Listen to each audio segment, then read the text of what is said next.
Hello and welcome back to the Note. The thoroughly miserable start to the year continues. We are still in the grip of quite a deflation scare. Here in the US, the S&P 500 is down for the fifth day in a row. That's something that never happened during the whole of 2014.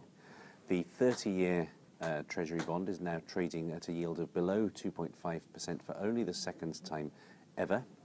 The implicit inflation forecast from the Treasury bond market over the next 10 years in the US suggests that inflation is going to be 1.55%.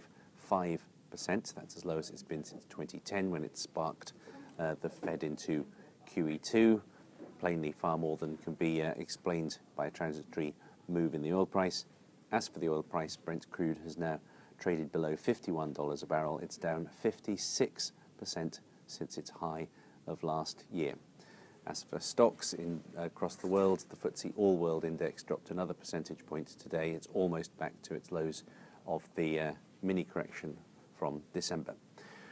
Obviously a deflation scare. I'd like to make two quick points about it. The first is that when you're so thoroughly positioned for deflation, the way of markets is that means that what will cause most pain and therefore might well happen is that we'll have an inflation scare later on this year.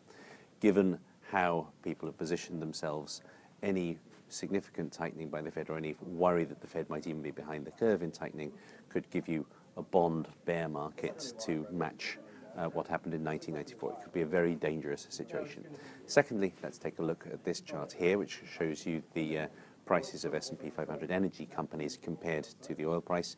You can see it really doesn't look as though those stocks have fallen, as though they've really taken account of the fall in oil prices.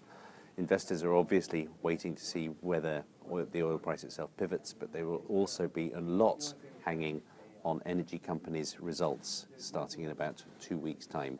They will want to hear from CEOs whether they really think that prices will turn and what effect they expect this to have on earnings. On the face of it, very exciting though the idea of investing in energy is, there could yet even be quite a lot further to fall for energy stocks depending on what we learn in earnings season.